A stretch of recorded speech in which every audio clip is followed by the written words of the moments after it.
Initiating Movieboys podcast. Still loading. Tempest and Ryan are on their way. Welcome. Please enjoy the show. And we are back with another episode of Movieboys, Spooky Edition. I think I'll add maybe a ghost sound effect or something, maybe a howl there. I don't know. We'll see. Or maybe I'll just leave it, because this would be really awkward if there's just silence. Okay, today we're going to be talking about the original 1985 Fright Night and the 2011 remake of Fright Night. And briefly, I'll just give kind of little synopses of both of these movies, even though they're very similar. So for the first one, a teenager discovers that the newcomer in his neighborhood is a vampire. So he turns to an actor in a television horror show for help dealing with the undead. And the second one, when a nice new neighbor moves in next door, Charlie discovers that he is an ancient vampire who preys on the community. Can he save his neighborhood from the creature with the help of the famous vampire killer, Peter Vincent? And so, very, very similar plot-wise, but enough changes to kind of mix it up a little bit. And did you sort of want to talk and start this off a little bit and talk about why we decided to do this? Yes. Okay, first of all, number one, I'm Tempest. This is Ryan. We didn't introduce ourselves. How the hell are they going to know who we are? I could have added in like a text-to-speech voice later, you know? It's good. It's good enough, like the TikTok voice. Oh, God. Oh, please no. Thing number two, spoilers for both movies. Thing number three, both of these movies are good, and if you have any interest in seeing them, you should watch them, because, surprise, surprise, they're both good, unlike some remakes where, like, one is good and the other one is dog shit. And that's why I wanted to talk about both of these, because I know a while ago when we did the 365 days and then Spooky Buddies were like, we're never doing two movies again in a row just because it's a lot to watch it, like two movies in 1 week. But I wanted to do both of these because this is one of the rare instances where both movies are good.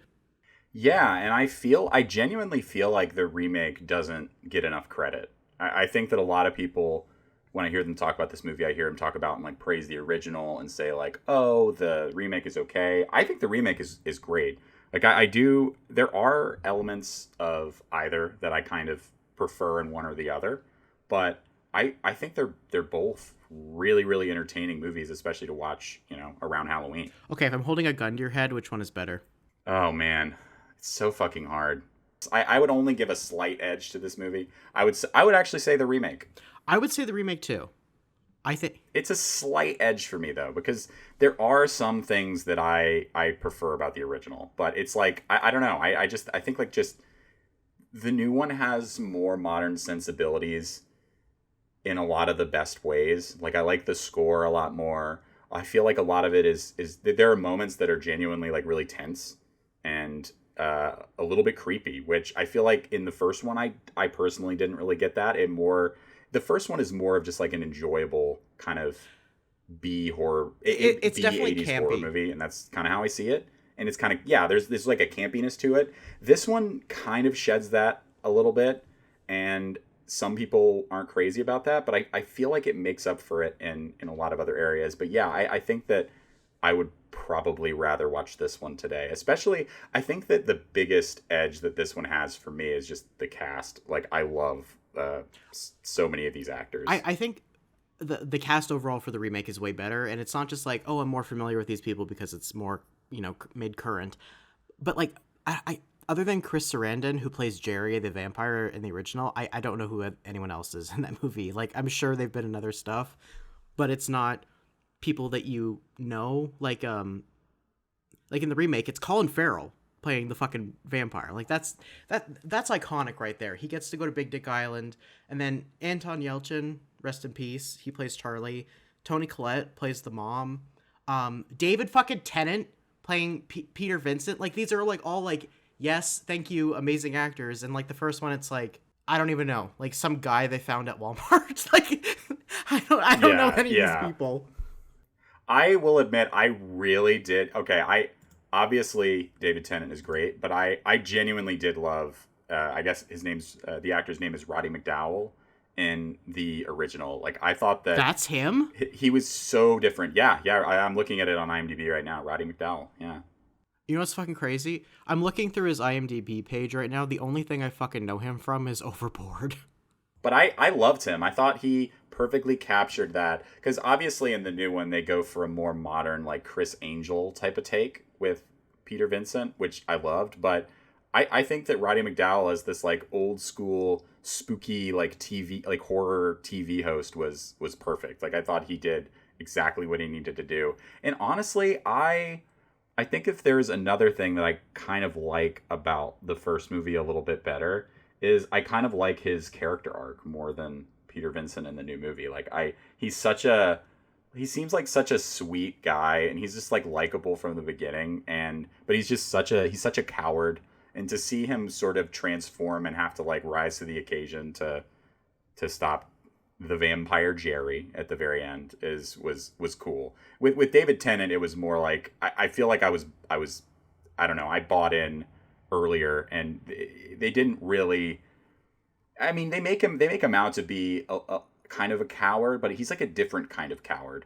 But I do like that about these two movies. I like that they just didn't copy the same exact arc. Because in the remake, he's clearly more of like he's almost like a Russell Brand type of character. He's very like he's kind of an alcoholic piece of shit, like celebrity who doesn't really care about anyone but himself. And in the original movie, I get a sense that this guy is he's kind of just this lame, like washed up sort of has been, but he's still like a sweet guy. He's just in way over his head. So I don't know. He's definitely easier to like in the original than he is in the remake, but obviously David Tennant just he gives like a really entertaining performance. So I kind of love both of them, but in different ways, if that makes sense.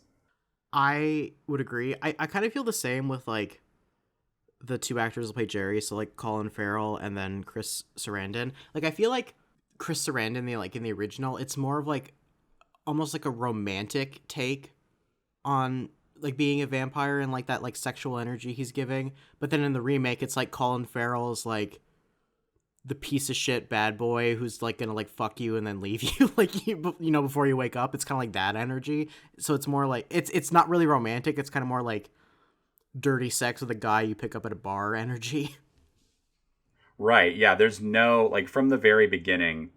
There's no sense that like, oh well, he might be an okay guy. He's just he's just an asshole from the beginning, talking about high school girls and describing them as ripe, which is so creepy. So like from the beginning, you're like, okay, this guy is clearly a piece of shit. But there's some. I feel like there's a lot more humanity to I guess Chris Sarandon's version of Jerry, which is great in its own right. I love the name Jerry for a vampire. Like whoever, I know they even joke like Jerry the vampire, like that's a name for a vampire. It was perfect. Whoever picked that name for the vampire did a good job. Did they joke about that in the original or just the remake? I feel like Peter Vincent jokes about it in the remake, right? Yeah, I feel like they make a comment like, my neighbor Jerry is a vampire, and the guy's like, Jerry, like because it's just such a interesting name for a vampire.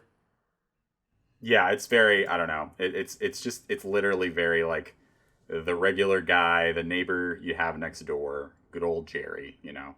And that's part of the fun of it. Okay, so you know the best friend character who McLovin plays in the remake? Yeah, Christopher Mintz-Plasse is his name. That is a mouthful. He was so fucking annoying and creepy. Like the guy who played, he was called Evil Ed in the original one, Stephen Jeffries, was also kind of entertaining, but I feel like they didn't give him as defined of an arc. Like in this new movie, it's like the classic, kind of nerdy guy you leave behind when you glow up and you make friends with the cool kids, and he's just like really spiteful because of that, you know. I really love the moment of him coming to Peter Vincent's place and dressed up as like a UPS delivery guy and like using that as his like little ruse to get invited in. I thought that was pretty funny in the remake. I thought it was great when before, because the friend character McLovin, I'm always gonna call him McLovin, I'm sorry.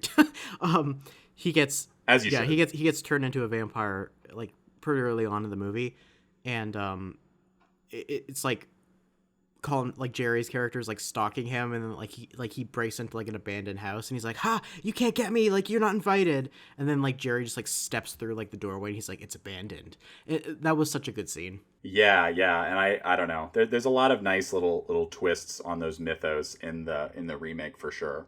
Like when he's like, if the house is destroyed, I don't need to ask for permission to come in. Like I don't know, just in the fact that he like.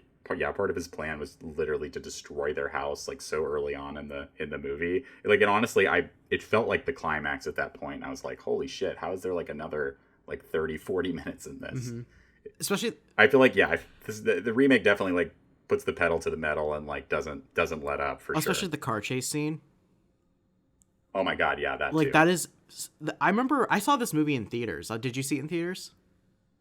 No, I did not. I remember being in a theater and being like scared because it's like, oh god, this like I don't do well with horror movies in general. But I remember seeing that and just feeling like that kind of like adrenaline feeling. I thought like the movie was almost coming to a climax at that because it almost feels like the climax, but it's not in a way where like the movie kind of like drags on forever. It's just got a lot of like action towards the end of the movie, especially that car chase scene where that bystander like drives through. Did you know that was Chris Sarandon? Oh no! Yeah, it's the original Jerry. Oh shit! Oh, that makes sense. They did kind of make a point to, like, feature him. That's really funny. I didn't realize that. I'm gonna have to when I watch it again. I'm gonna have to point that out. Another thing that I was thinking when I thought this mainly when I was watching the remake more so than the original. The whole thing feels kind of like exploring toxic masculinity, if that makes any sense. Okay, I think I could see that. Especially because of the way, like, a lot of the dialogue about women, it's like a lot of the guys kind of have like shitty moments where they're talking about women being like, oh, like, did you fuck her? Like, like, you know, like, just everyone's kind of has like different levels of objectifying the way they talk about women, and it's kind of like just different levels of gross. And I feel like Jerry as the vampire, he kind of represents the worst of toxic masculinity. Almost like in the sense when like people are like in like a partnership and it's like domestic violence. It's almost like that. It's yeah, because it's like it's kind of all consuming where like he's killing and turning people, and it's like it wasn't just women, it was also men that he was killing. So it's almost like his toxicness is like affecting everyone, which I thought was just interesting. Yeah, and people are still drawn to him in a way too, even like despite how horrific he is. Yeah, because it's like that weird thing that a lot of guys experience where it's like, I need to be like an asshole for like women to want me and for other men to respect me.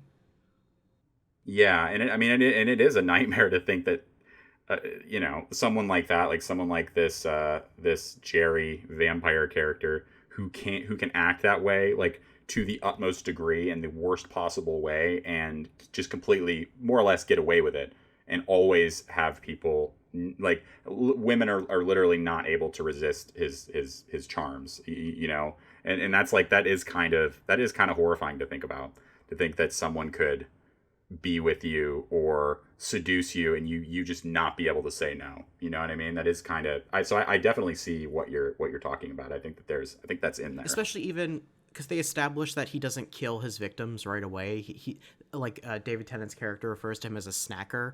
So like he like kills them slowly over like a few days. And when that one girl was in his house and then Charlie goes to like rescue her, and then like she even realizes like, oh my god, like I need to get out of here because he's gonna kill me.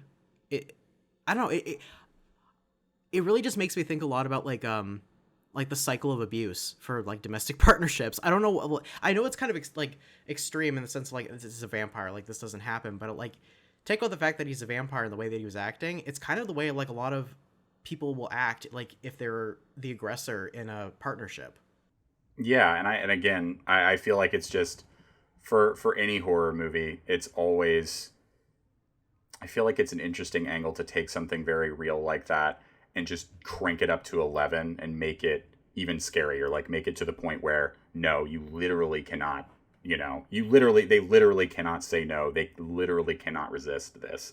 And I do think that makes it an interesting commentary. I agree with you. Especially because a lot of the dialogue that Charlie is going through, it's kind of like, how does he navigate his own relationships with women, especially like his mom and his girlfriend?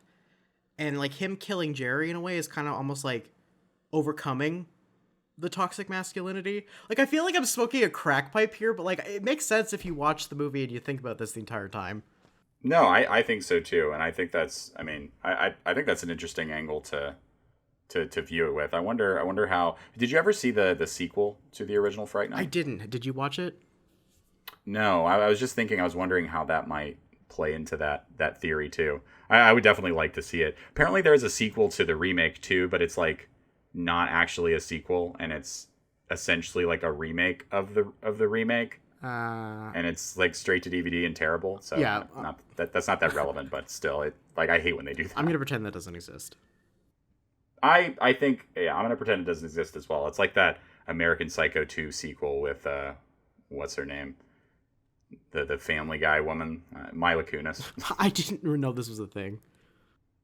Yeah. Oh God, I never had the displeasure of watching it, but I heard it was really, really horrible, and it's essentially like the same thing. There was this whole, I feel like around that time, and I wonder if it's the same studio, honestly, but there's this whole like trend of doing straight to DVD sequels that were essentially just a remake, more or less, with slightly different actors, and just to make money, just to be able to put something on it's not as effective in the streaming days, but just being able to put something on the shelf next to American Psycho for people who don't know anything or aren't paying attention to be like, oh, well, I guess I'll pick this up. I saw the first one, literally just to trick poor people into spending their few dollars on their of blockbuster money. It's basically like when people make the rip-offs of the Disney movies. Oh my God. And they're just like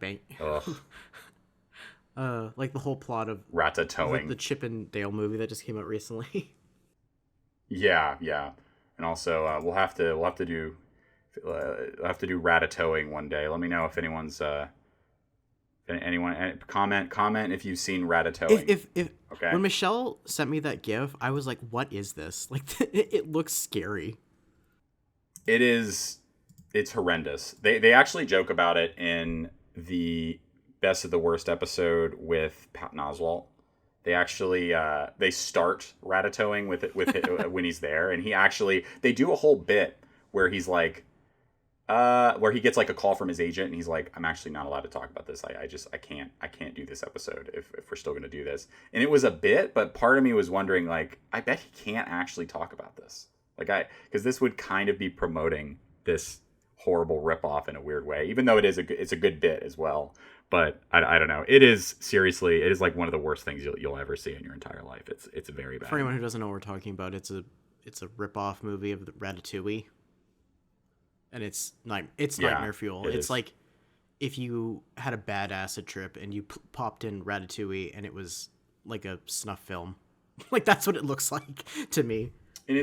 And from what I remember, it's still like really difficult to find even like a digital copy of it. Like I had to have a friend from college who's just like a fucking meme lord, and he for some reason just has a copy of it like on Google Drive. I don't know how he got it, but it's like, again, it's like really hard to find because Disney has like fucking nuked it into oblivion, probably understandably. But anyway, so this has been the Ratatouille section of the review. We'll mark it off as the Ratatouille section. There's no, like his lackey in the original, the Jerry's lackey guy. There's no character like that in the remake, right? No, and I didn't really miss that character. I feel like I don't know how you felt. I didn't feel like, I don't think he was needed. He really added much other than being like, yeah, boss, I'll do what you need me to do. I don't know why he became a New Yorker, but that's just what he felt like. He felt like he just felt like a nameless like goon. Was he a zombie? I think so. There was some blurred lines with that for sure. Because they show him getting shot like 7 times, and then he has like green goo coming out of him at one point. Yeah, I wasn't sure what to make of that either. There's definitely some I don't know. There's some blurred lines with a lot of the different types of creatures that are used in this in both of these movies. I more so the first one, honestly. The second one keeps it pretty cut and dry, like they're just vampires. Yeah, and they kind of explain the lore of like it's a specific type of vampire that feeds on its victims over multiple days, and also they like are ground dwellers. Like that's that. So they kind of explain it, but there isn't like multiple types of vampires or like other characters. Also in the first one, when like Ed gets turned into a vampire, and then he becomes a wolf. At first, I thought that was a different character who was a werewolf. I did too. Yeah, same. Even watching it again, I had to double take. I was like, what is happening with this? That whole thing was very strange. That kind of threw me. It was also fucking creepy. I don't know if you noticed that one effect. I think someone did a thing where like they had a fake skeletal hand and they covered it in wax, and they probably were like blow drying on it with like hot blow dryers. And then I think they like did it in reverse, so like it looked like the wax was like coming like unmelting, so almost like the skin was like it was very. I thought that effect was interesting, but very creepy looking. I loved that, and to like kind of segue in, I think that, and I mean not to sound like a broken record on every single one of our reviews, but I feel like I liked the effects, and I enjoyed the effects in the first one a lot more. I think that was something that, and I'm always, I feel like, drawn to more practical effects, like not in every case, but I feel like there are moments in the new Fright Night, like especially in the at the very, very end during the climax, where it's a little like, it's just a little too CGI-ish looking for me. Yeah. Like it's a little too video game cutscene in the final scene. Yeah. And I don't know, and I know that I'm not saying the original movie it looks realistic or anything, like, because there is a lot of stuff that looks kind of hokey, but it's just more charming to me. It's more, it has that like kind of, it's a B horror movie, and it kind of gives it that like haunted house like charm, sort of fun feel to it, more so than the new movie does, where when they sort of overuse that CG stuff, it feels, and especially some of the like CGI blood effects too, it just doesn't feel as tangible. It doesn't feel as like visceral, and like it doesn't feel as in the world as it would otherwise. And I definitely, that's like a point to the, if we were assigning points to the movies, which we're not, I would kind of give it to the original movie over this one. Despite, I wish I could, I don't know, I wish I could almost combine them in a way and like put most of these actors in the original with like the core. Even the score in the original one I thought was fun. There were times where it was too much, but I really like those old school like 80s sort of synth wavy kind of scores. I enjoy them. I don't know. So are you saying you just kind of more or less appreciate the craft of the practical effects more than just the CGI? Yeah, and I'm not saying because like, neither of them look lifelike. Yeah, they're in. I will say, like, there is a craft to CGI too, but it's not as, again, I don't know why it is, but it's not as charming to me, and I feel like I do appreciate the craft a little bit more, and it just, again, even if it looks fake, it just feels it feels like you could reach into the screen and touch it, which you could, and the CGI it just makes me think of like a video game cutscene or something, from like a GameCube cutscene. You know what I mean? It feels more like it doesn't take me. It takes me out of it a little bit, admittedly, in those final moments. And I guess if I had any complaint with the movie, it would be that. I will say the way that Charlie killed Jerry at the end was more interesting to me. In the new one.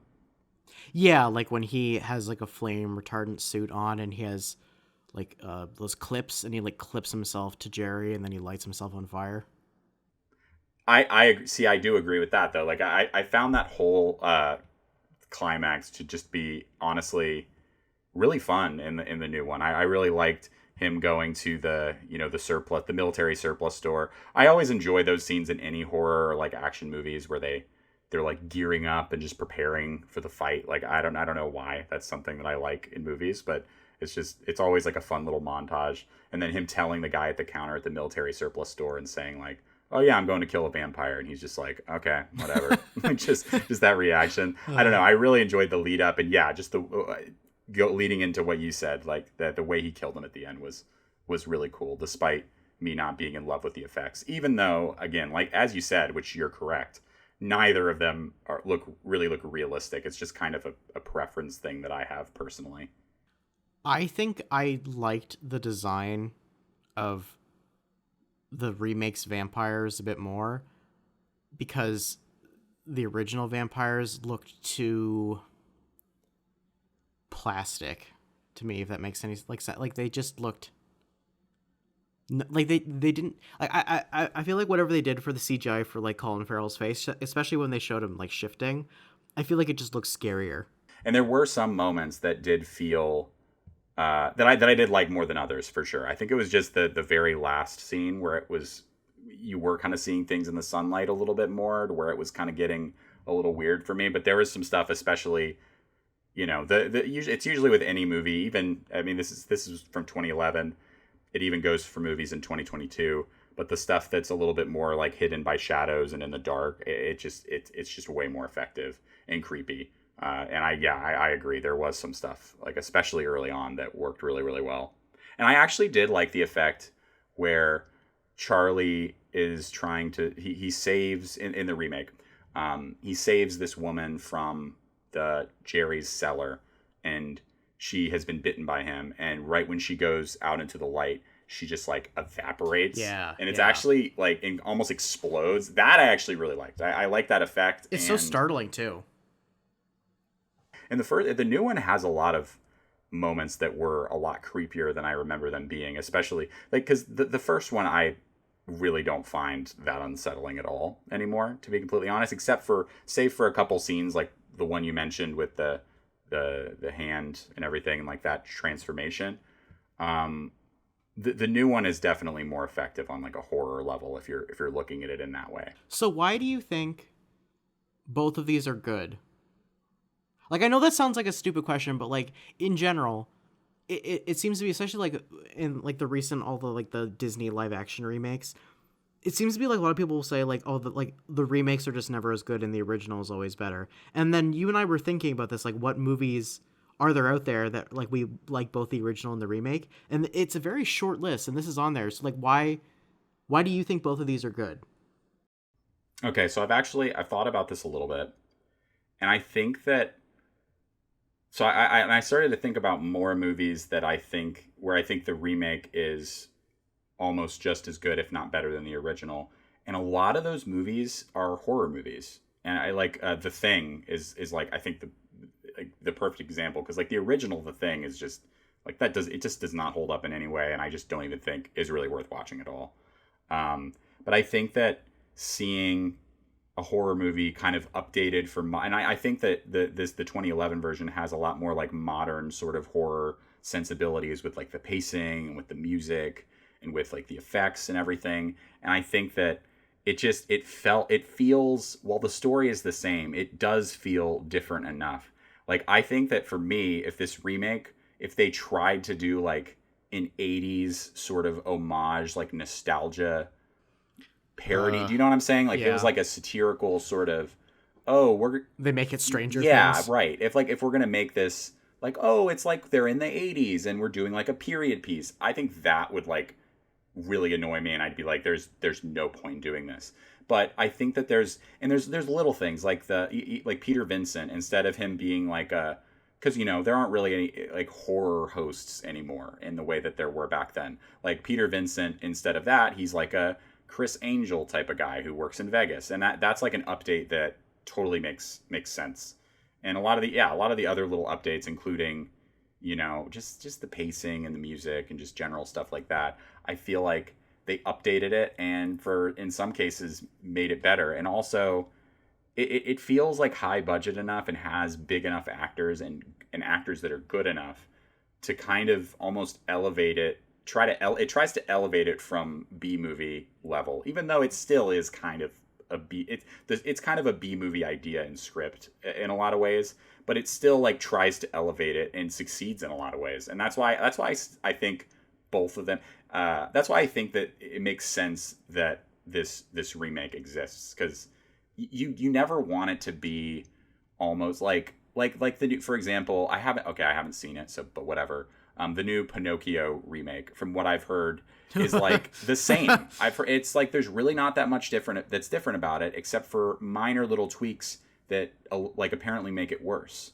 And it's like, why not just try a new take on something and try to go in a little. And this feels like it's true. Fright Night feels like it's true enough to the original story while also putting its own stamp on it, I guess, if that makes sense. Yeah, I feel like, just kind of like plainly, it doesn't replace the original. Yeah. And it's not trying to be an homage to the original, and it's not like a carbon copy of the original.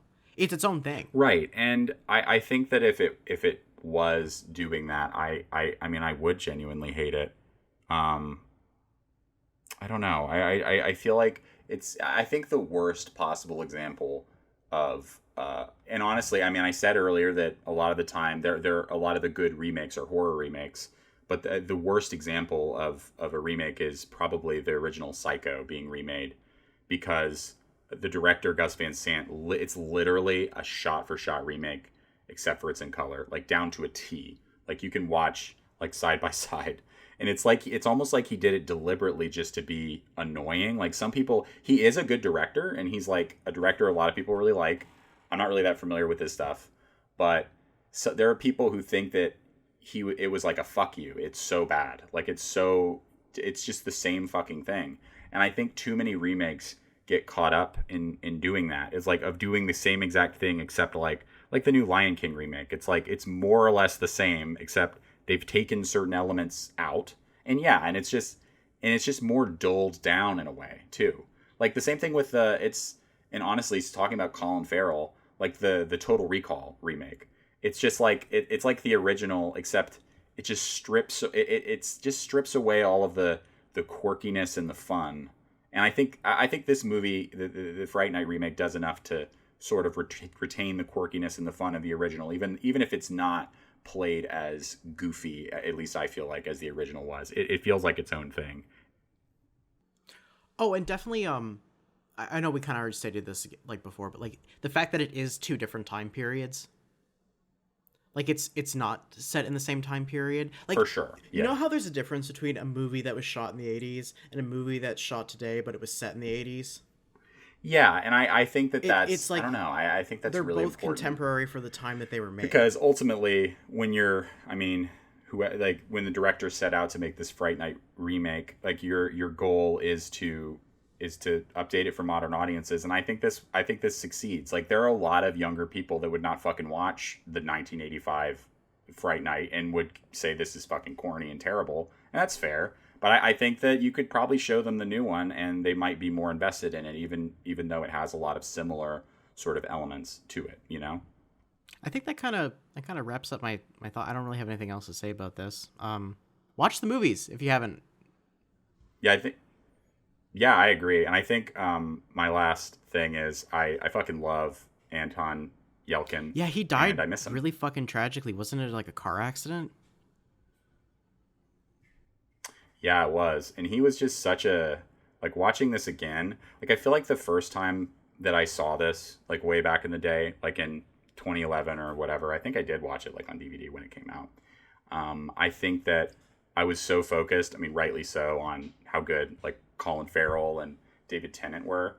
But watching this again, I was like, man, Anton Yelchin was such a good, like straight man, kind of everyman character. And you really feel for him in a lot of these situations. And he plays it so, like, I think way better than the Charlie from the actor who played Charlie in the original William Ragsdale, at least personally. Like, I think he just brings he brought so much humanity to it. And I really felt like scared along with him. And he was so good. And it's just so sad that he's not going to be able to perform anymore, because he was just so good at what he did, you know? Yeah, it is sad. He was so young too. He was like 30 when he passed away. He was, oh my fucking gosh. Sad. He even younger, man. And man, he died 27. He died when oh my god, that fucking sucks. On that note, I have a completely different request of our small audience, our silent viewers. I know you're watching because we can see the analytics, but you never comment. It's okay. We still love you. Comment about ratatouille, no, or don't. So Ryan and I were going to review the fucking My Son Hunter, the Hunter Biden hit job movie made by the conservatives. The only way you can watch it is you have to pay like $21. Neither one of us really feel like spending $21, but if anyone knows of a website or a method of viewing this, which is completely legal, wink wink, without having to pay, and you want to send us a link, that would be appreciated, and we'll definitely review it. But if not, like, I think we might skip this. I think I mentioned like on Twitter we might review it, but yeah, we're not going to review it if we have to pay $20 to watch it. Yeah, if someone, I don't know, and if someone in like maybe at like Turning Point USA, or if we have any fans from that, or like anyone from like Breitbart or whatever, if you happen to be a fan, maybe send us an advance copy or something, and I guarantee that we will talk about your movie, and it will be a movie. No promises on what we'll say about it, but we'll give it a shot. I'll give it an honest shot. I don't know, maybe we'll love it. I doubt that. I sent you that review where it's like the person's like, this isn't even fun to make fun of. No, but we'll we just gotta get the link. We gotta get the link. We gotta get the link from them. I have. We'll love it. We'll love it over email, and then we'll trash it on the podcast.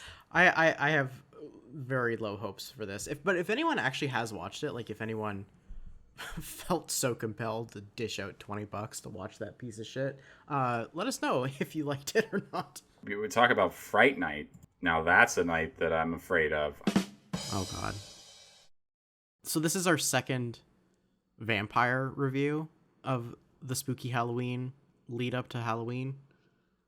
Wait, does this count as 3? Yeah, I guess we've done 3 vampire movies, and you know what? We're doing another fucking vampire movie, and we didn't originally set out to do all vampire movies, but we have another one going. I don't know if we'll probably make a point not to pick any more vampire movies after that.